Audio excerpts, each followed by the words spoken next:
बहुत दिनों के बाद एक मेन बैंड आईपीओ आने वाला है मार्केट में। उसका डेट अभी तक फिक्स नहीं हुआ। Anyway, welcome back to our IPO analysis videos.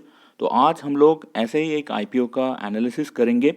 उसका डेट फिक्स नहीं हुआ एंड प्राइस बैंड अभी तक फिक्स नहीं हुआ, बट बहुत रिसेंटली ये फिक्स होने वाला है। मोस्ट लाइकली ये second week of August to third week of August ये आईपीओ आएगा। तो इस आईपीओ के बारे में जानने के लिए फुल वीडियो अंत तक देखिए। कंपनी का नाम है सिरमा एसजीएस। तो इस कंपनी का डिटेल्स जानने से पहले इसका जो आईपीओ आने वाला है उसका टेंटेटिव डिटेल्स जान लेते हैं। तो subscription date as I said will be open for 12 August to 18 August. ये टेंटेटिव है। प्राइस बैंड अभी तक फिक्स नहीं हुआ। ये भी जो फ्रेश इशू आएगा 926 करोड़ का आएगा। स्ट्रैटेजिक इन्वेस्टर्स लोगों के लिए ऑलमोस्ट 33,69,360 शेयर्स का ऑफर फॉर सेल भी आएगा and face value 10 rupees per share. Listing होगा एनएससी एंड बीएससी में। तो कंपनी का डिटेल्स थोड़ा जान लेते हैं। तो ये कंपनी एक technology based engineering and design company है। ये जो पर्टिकुलर सेक्टर से कैटर करती है वो है electronic manufacturing services, EMS services, and they are one of the largest player in India in EMS services. EMS market India में बहुत बढ़िया तरीके से बढ़ रहा है। इनका करंट एस्टिमेट पकड़ोगे तो वो आ रहा है 4975 बिलियन एंड ये expected to grow at a 32.3% CAGR from FY21 to FY26। और ये जो कंपनी है ये इस पर्टिकुलर मार्केट से कैटर करती है। तो इंडस्ट्री ग्रोथ की माने तो इस कंपनी का फ्यूचर प्रॉस्पेक्ट्स बहुत बढ़िया है। कंपनी के मेन प्रमोटर्स हैं Sandeep Tandon, Jasbir Singh Gujral, Bina Kumari Tandon and strategic investor है Tancom electronics private limited. Issue objectives देख लेते हैं। तो कंपनी का जो भी ग्रॉस प्रोसीड्स आएगा इस इशू से वो है 926 करोड़ का एंड इसमें से ये लोग क्या करेंगे, इसमें से मेन चीज़ इनका होगा funding of capital expenditure requirement for development of R&D facility, funding our long term working capital requirement and general corporate purposes.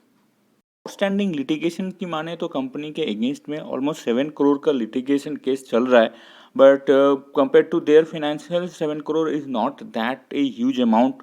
Company का कंटिंजेंट लाइबिलिटी अगर देखोगे तो इन्होंने ऑलमोस्ट 7 करोड़ का कंटिंजेंट लाइबिलिटी चेस्ट बना के रखा है। तो ऑलमोस्ट जो भी आउटस्टैंडिंग लिटिगेशन है वो ऑलमोस्ट कवर हो जाता है इसमें। एवरेज प्राइस ऑफ एक्विजिशन अगर आप देखोगे तो जो स्ट्रैटेजिक इन्वेस्टर है टैनकॉम इलेक्ट्रॉनिक्स प्राइवेट लिमिटेड, उनका एवरेज कॉस्ट ऑफ एक्विजिशन है 102 पर शेयर, माने 102 रुपये पर शेयर। बट अगर आप जसबीर सिंह गुजराल एंड बीना कुमारी टंडन के एवरेज कॉस्ट ऑफ एक्विजिशन देखोगे तो वो ऑलमोस्ट 2600 रुपीज़ एंड 3200 रुपीज़ के आसपास आ रहा है रेस्पेक्टिवली। तो आप लोग इससे थोड़ा सा आइडिया लगा सकते हो कि इनका जो ऑफर प्राइस आएगा वो ऑलमोस्ट 2000 के आसपास आएगा। कंपनी का बैलेंस शीट अगर आप देखोगे तो वो कंसिस्टेंटली ग्रो किया है। इसमें सबसे बड़ा कंट्रीब्यूशन आ रहा है इनका इन्वेस्टमेंट, जो ऑलमोस्ट 2021 एंड 2021 एंड में अच्छा खासा बन गया था। देन इनका जो भी ट्रेड रिसीवेबल है वो भी अच्छा बढ़ा है, but it's a part of current asset. Debt to equity profile over the years improve किया है। वो ऑलमोस्ट 2019 में 1.8x से घट के अभी 0.3x हो गया है, which is a good thing for the company. देख लेते हैं इनका प्रॉफिट एंड लॉस स्टेटमेंट। तो इनके प्रॉफिट एंड लॉस स्टेटमेंट अगर आप देखोगे तो रेवेन्यू में एक अच्छा ग्रोथ दिख रहा है। इनका जो ग्रॉस मार्जिन आ रहा है वो आ रहा है ऑलमोस्ट 33% के आसपास, बट एबिटा मार्जिन है ऑलमोस्ट 10 to 12% के आसपास एंड इनका जो नेट मार्जिन है वो है 5% ऑन एन एवरेज। कंपनी का कैश फ्लो स्टेटमेंट अगर आप देखोगे तो net cash from operating activities positive ही रहा है most of the time. Overall इनका जो नेट कैश है वो पॉजिटिव ही है, which is a good thing for a company. And ये क्योंकि एक software plus hardware related industry से आ रहे हैं तो इनका जो कैश फ्लो जनरेशन है वो बाकी कंपनियों से भी बहुत इंपॉर्टेंट हो जाता है, क्योंकि इनका जो फ्यूचर ग्रोथ है is totally dependent upon how much cash they are generating. Company का वर्किंग कैपिटल रिक्वायरमेंट अगर आप देखोगे ओवर द ईयर्स इनका जो करंट एसेट नंबर है वो करंट लाइबिलिटीज नंबर से ज़्यादा ही है। तो in that way their working capital is positive. But anyway इनका जो भी वर्किंग कैपिटल लोन इन्होंने लिया है वो भी धीरे धीरे ओवर द ईयर्स कम हो रहा है, which is a good thing for a company. आता है most important part, that is the valuation. तो जो भी क्वालिटेटिव फैक्टर्स इस कंपनी के फॉर में काम करती है वो है, they are one of the leading design and electronic manufacturing services company in terms of revenue, and इनका कंसिस्टेंट ट्रैक रिकॉर्ड है, प्रमोटर्स लोग बहुत एक्सपीरियंस्ड है, एंड इनका भी जो भी सर्विसेज हैं, R&D फैसिलिटी है, वो सब टॉप नॉच है। एंड इनका अगर आप वेटेड एवरेज EPS अगर आप देखोगे तो वो बन रहा है ऑलमोस्ट 4.22 के आसपास, और इसको अगर इस पर्टिकुलर सेक्टर के जो एवरेज P है उसके साथ मल्टीप्लाई करोगे तो इनका ऑफर प्राइस आना चाहिए मोर देन 1000 रुपीज़ पर शेयर के आसपास।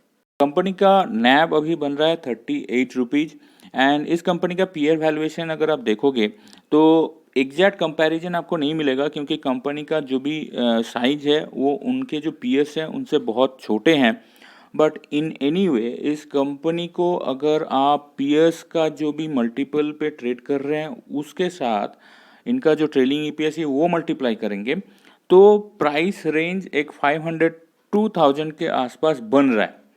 अभी ये लोग अपना जो ऑफर प्राइस लेके आएंगे उसका प्राइस बैंड क्या रहेगा उसके ऊपर इनका जो भी सब्सक्रिप्शन है वो बहुत डिपेंड करेगा। ज़्यादा ओवर वैल्यूड करेंगे तो सब्सक्रिप्शन उतना नहीं आएगा, बट कंपनी का size compare to their peers is small, so इनको वो बात भी ध्यान में रखना चाहिए। ओवरऑल कंपनी का फिनेंशियल्स मुझे स्टेबल लगा, एंड कंपनी का जो भी आप डेट प्रोफाइल देखोगे उसमें भी बहुत अच्छा इंप्रूवमेंट दिख रहा है, एक अच्छा मार्केट को कैटर करता है, तो overall it's a good company. आज का ये एनालिसिस आपको अच्छा लगा है।